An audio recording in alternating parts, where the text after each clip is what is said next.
You're listening to Coupled With, the podcast that helps you take the guesswork out of feeling seen, heard, and valued in your relationship. If you've ever felt stuck in the same arguments, struggled to stay connected, or wondered how to better communicate with your partner, you're in the right place.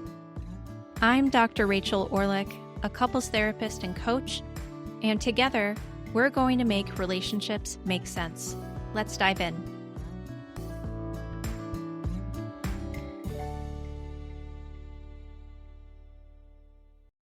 You know the script. Something feels off between you and your partner. They ask, "Are you okay?" And out comes the automatic response of, "I'm fine."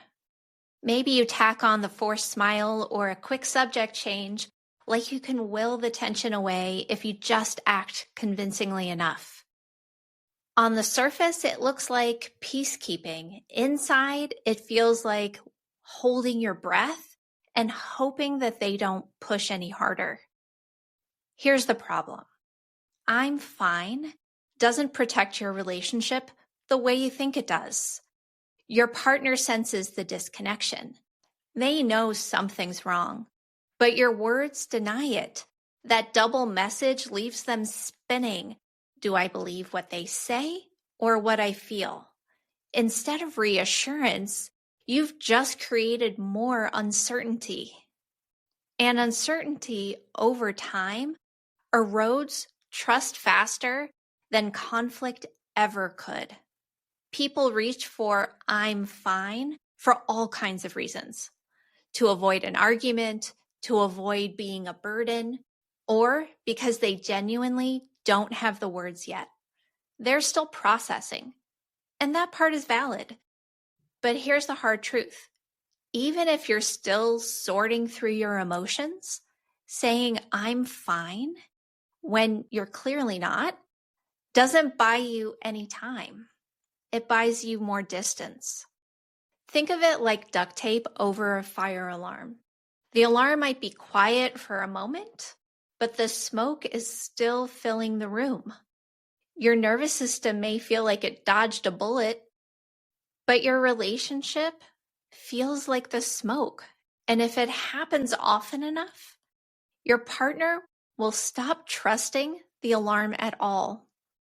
So today we're unpacking what "I'm fine" really means, why our bodies reach for it, and how this tiny phrase quietly chips away at connection. Because the truth is, you don't want to be fine.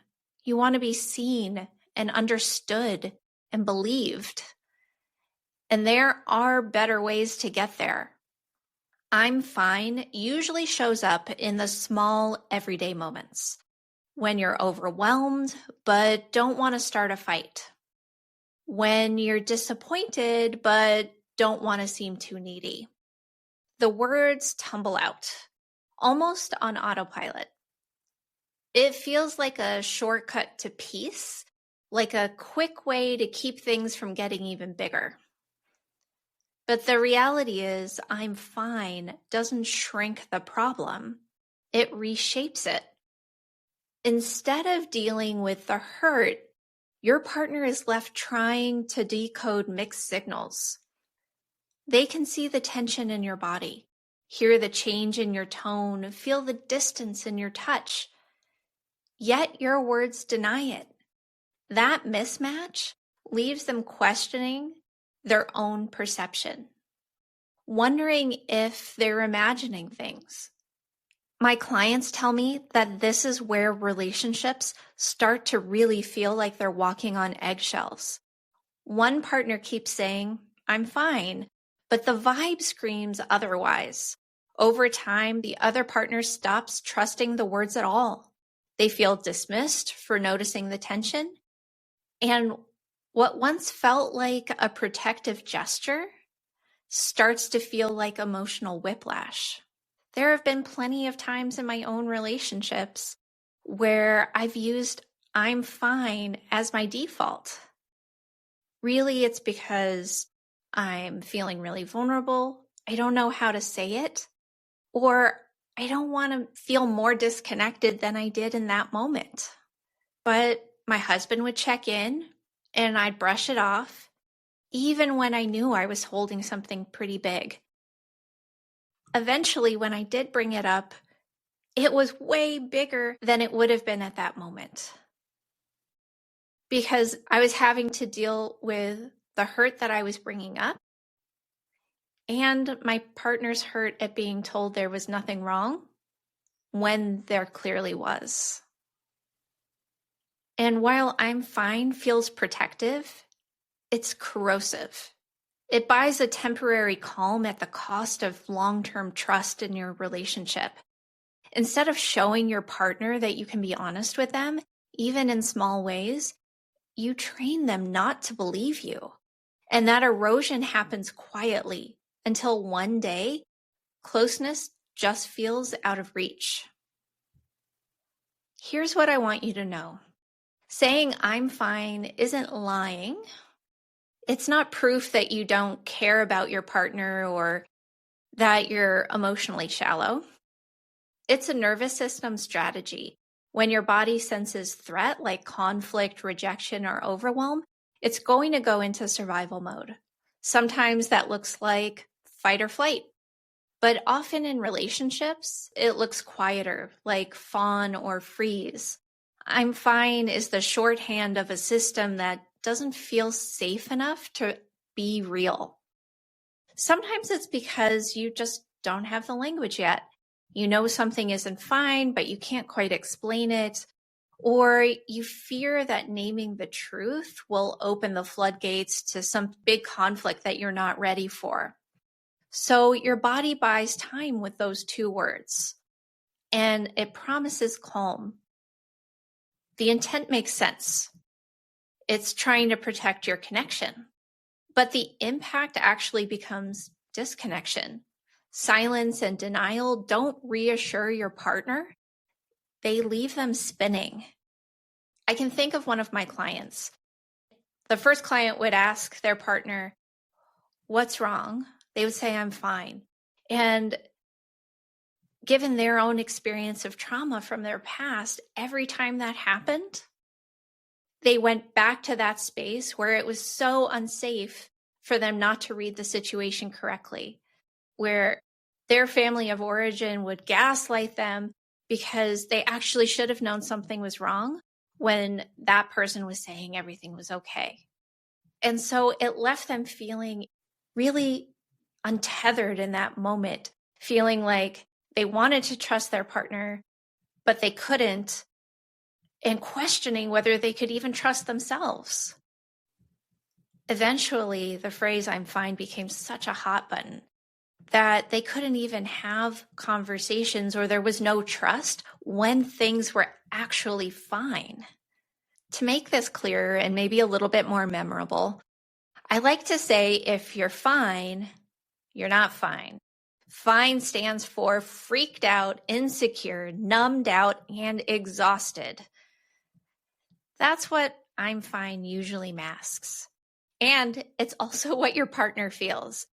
It's a body that feels unsafe, small, or worn down, but doesn't know how to say so. So the reframe is this: I'm fine isn't a character flaw.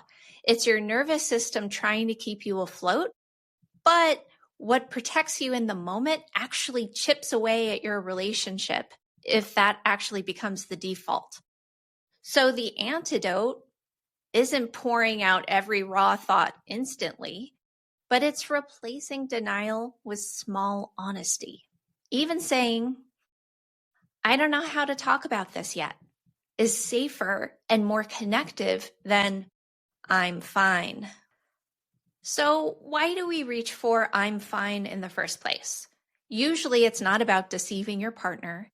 It's about your nervous system bracing for impact. Conflict feels really risky. Vulnerability feels like exposure. And our body says, keep it small, keep it contained. "I'm fine" becomes a reflexive shield. For many people, it's rooted in fear. Fear of a conflict escalating if you admit you're upset, fear of being labeled as too much, fear of rejection if your truth doesn't land well. And sometimes It's not even fear, it's timing. You genuinely haven't sorted through everything you need to about your feelings to be able to communicate it properly to your partner. You know something isn't right, but you just don't have the words yet. So you reach for the placeholder. I'm fine. But here's the cost. Even if the words buy you quiet, they don't buy you closeness. Your partner feels the tension anyway. They see the storm clouds, but hear sunshine. Not my best metaphor, but okay. Moving on. This mismatch creates unease, not safety. And repeated often enough, it trains your partner not to trust your words. The strategy backfires. It doesn't prevent hurt, it multiplies it. So here's the nervous system's truth. I'm fine is a protective reflex, not a relationship strategy. Your body thinks it's keeping you safe, but it can't build trust from that. Protection says, don't rock the boat. Connection says, even if I don't have the words, I can name that something's here. That small honesty creates more safety than silence ever will. So on one hand, you keep saying, I'm fine, when you're not. Each time your partner senses the tension about this, but is told to ignore it. At first, they might check in again. Eventually, they stop asking. They stop trusting your words. And without realizing it, you've trained them to feel unsafe with your answers. The silence that you thought was keeping peace was actually taking down trust. On the other hand, you risk a small honesty. Instead of saying, I'm fine, you say, I'm not okay, but I don't have words for it yet. Or, yeah, something's wrong, but I need some time before I can talk about it. It's not polished, but it signals something powerful. You're letting your partner in, even if imperfectly. And paradoxically, that builds more safety than the pretense of calm ever could. The difference is enormous. The first path creates a double message. Your body says one thing, your words another. The second creates congruence. When your words and your energy line up, your partner can trust you.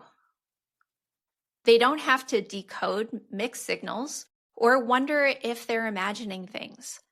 They trust what makes the relationship resilient, even in conflict. We see the same dynamic in research on couples.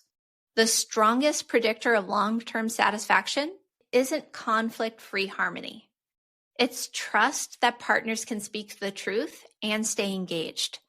Just like in sexual connection, where safety and empathy matter more than skill, in emotional connection, the magic isn't in perfect words, it's in honest ones.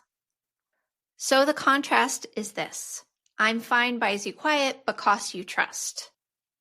Honest imperfection feels riskier, but it lays the foundation for real intimacy. One causes erosion and the other repair.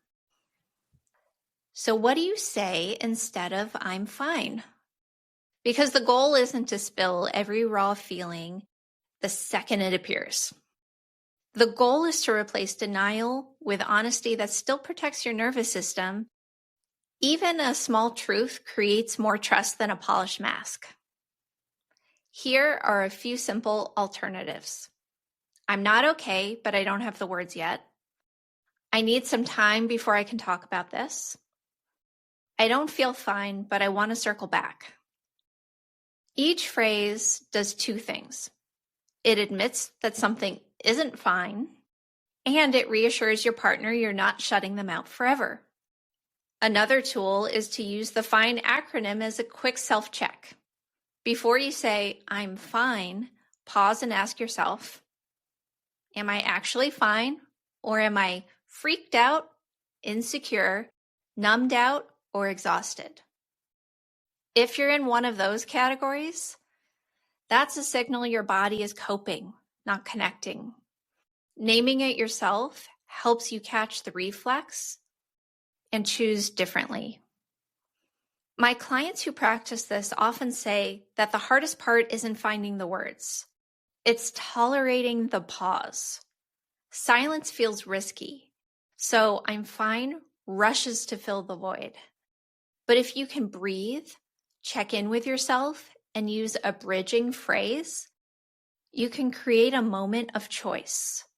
The choice shifts the pattern. Even if you stumble, your partner feels the difference between a denial and honesty. So here's your takeaway. Don't aim for perfect. Just be truer in your vulnerability. Swap "I'm fine" for a small, real statement. Use the FINE acronym to catch survival mode in action. Trust isn't built through polished answers. It's built through your words and your presence when they line up. So if "I'm fine" has been your default, I want you to know this. You're not failing at communication. You're human. And your nervous system is doing what it's wired to do. It's protecting you from danger or rejection. The reflex makes sense, but "I'm fine" may keep things calm in the moment, but it builds distance down the road. So protection and connection are not usually the same thing.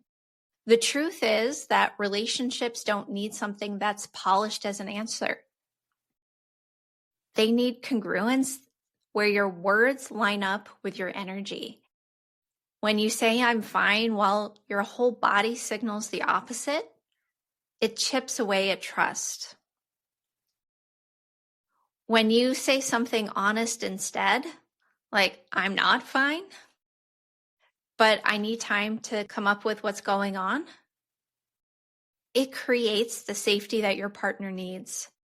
That honesty, even in its rough form, is what allows your partner to trust you more deeply over time. So the next time that reflex comes up, just take a pause, think of the FINE acronym, and realize that you're just freaked out, insecure, numbed out, or exhausted, and maybe all four. So bridge the way from "I'm fine" to "I'm not fine, but I'll circle back." And either way, the practice isn't about perfection. It's about choosing connection over a cover-up. That small honesties beat out denial every single time. And with practice, your nervous system learns that honesty is actually survivable and even rewarding. If you've been nodding along during this episode thinking, "This is exactly what happens in my relationship, but I don't know how to stop it," I made something for you. It's a free 7-day email course called Break the Cycle. Each day I'll walk you through simple steps to stop the same fight from repeating and start rebuilding real connection without shutting down, walking on eggshells, or trying to do it all perfectly. You can sign up at my website. I'll link it in the show notes. It's totally free. This isn't just about communication. It's about breaking patterns that are breaking you. That's it for today's episode of Coupled With. Thank you so much for spending this time with me. If this episode resonated with you, I'd love for you to hit subscribe so you never miss what's next. And if you found it helpful, please share it with a friend or leave a quick rating and review. It really helps more than you know. And if you're curious about how we might work together or want more resources to strengthen your relationship, head over to my website, www.drrachelorlick.com. You'll find free tools, podcast extras, and ways to go deeper. Thanks again for listening, and I'll see you next time.